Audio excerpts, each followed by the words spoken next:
Pour un parent, il y a plusieurs façons de pourrir la vie de son enfant à tout jamais. Par exemple, vous pouvez choisir sa carrière à sa place. Ingénieur informaticien, je suis ingénieur informaticien.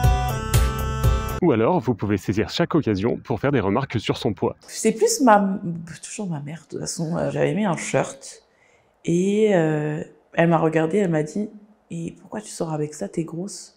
Mais parmi toutes les façons d'être toxique, dans cette vidéo, je vais me concentrer sur la tendance à être hypercritique. C'est particulièrement moche parce qu'un parent qui critique ses enfants est persuadé qu'il fait ça pour leur bien, pour qu'ils s'améliorent. Or, le principal effet, ça sera de casser leur estime de soi. Alors, si vous vous demandez si vous avez été élevé par un parent toxique et de quelle façon cette relation a conditionné votre personnalité et vos choix de vie, je vais vous présenter 15 signes que vous avez été élevé par un parent hypercritique. Numéro 1, vous avez du mal à vous faire confiance. Si vous avez été souvent critiqué, alors votre cerveau a enregistré que tout ce que vous faites est mauvais d'une manière ou d'une autre. Résultat, vous doutez de vous-même constamment. Vous doutez de vos compétences, vous doutez de votre légitimité et vous doutez même de vos décisions. Numéro 2, vous avez un critique intérieur sévère. La voix critique de votre parent a été intériorisée et sa critique vient désormais de l'intérieur. D'ailleurs, si vous y prêtez attention, vous remarquerez que votre discours intérieur choisit les mêmes sujets que les reproches de vos parents. Numéro 3, vous hésitez à relever de nouveaux défis. Votre manque de confiance en soi freine votre ambition. La menace de la critique vous paralyse et votre sentiment d'infériorité vous hurle que si une activité ou un projet vous semble trop difficile, alors vous n'êtes pas à la hauteur. Résultat, vous jouez la sécurité et vous préférez ne pas essayer plutôt que de risquer d'échouer. Numéro 4, vous avez du mal à rebondir après vos erreurs. L'erreur est humaine, mais lorsqu'elle vient de vous, vous l'interprétez comme la confirmation de vos défauts et de votre incompétence. La conséquence, c'est que même une simple erreur peut vous rappeler tous vos échecs passés et faire s'effondrer votre estime de soi. Numéro 5, vous êtes perfectionniste. Si l'un de vos parents s'est montré particulièrement critique avec vous, vous savez à quel point la critique ça fait mal. Du coup, vous voulez éviter la critique à tout prix. Je réalise qu'on n'a pas encore abordé la question du perfectionnisme sur cette chaîne, alors c'est l'occasion de faire un point rapide dessus. Si vous êtes perfectionniste, vous ne cherchez pas à être parfait, vous cherchez à être irréprochable. Vous cherchez à faire les choses si bien qu'il sera impossible de vous faire la moindre critique. C'est ça le perfectionnisme. Numéro 6, il vous faut beaucoup de temps pour faire certaines choses simples. C'est une conséquence du perfectionnisme. Si vous voulez éviter de commettre la moindre erreur, alors rédiger un email, préparer un plat quand vous recevez du monde ou bien choisir une carte d'anniversaire sont des tâches qui vont vous prendre énormément de temps. Au point que, souvent, vous n'allez pas les finir dans les délais.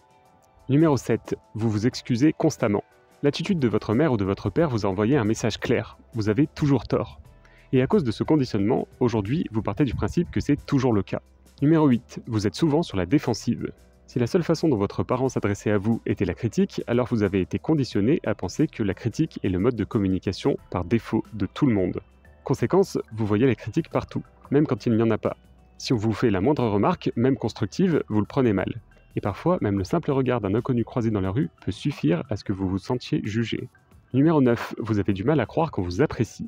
Même lorsque vos amis ou votre famille expriment leur affection pour vous, vous n'y croyez pas. Ou bien, vous pensez que ça ne va pas durer. Cette tendance peut être particulièrement forte si votre parent vous a envoyé des messages contradictoires. Par exemple, si à certains moments il était très gentil et qu'à d'autres moments il était très dur, sans que vous sachiez ce qui provoquait ces changements. Numéro 10, vous ne croyez pas aux compliments. Quand quelqu'un vous dit quelque chose de gentil, vous trouvez un moyen d'ignorer ce compliment ou de le retourner contre vous.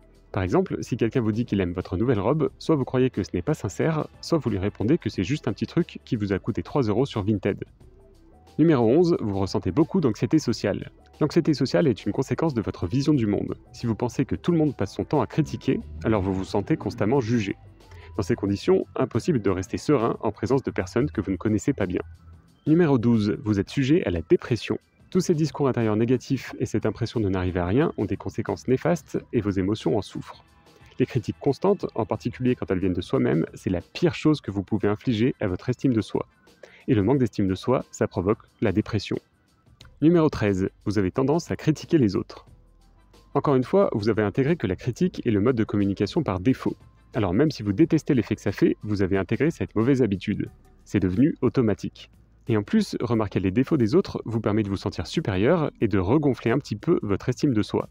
Numéro 14, vous passez trop de temps à réfléchir. Votre manque de confiance en soi vous amène à passer beaucoup de temps dans votre tête. Vous analysez tout ce que vous faites, vous doutez, vous vous remettez en question, vous hésitez avant chaque décision importante et vous trouvez des excuses pour ne pas vous lancer dans les projets qui vous tiennent à cœur. Et enfin, numéro 15, vous ressentez le besoin de faire vos preuves. Quoi qu'il arrive, vous ne vous sentez jamais assez. Pas assez intelligente, pas assez beau, pas assez compétent, pas assez drôle, etc. Du coup, vous essayez de compenser ces manques en travaillant très dur et en faisant tous les efforts du monde pour vous faire accepter. Si vous vous reconnaissez dans beaucoup de ces signes, pas de panique. Même si vous avez l'impression d'avoir porté ce fardeau sur vos épaules toute votre vie, rien n'est gravé dans le marbre. Vous pouvez changer et vous libérer de votre passé.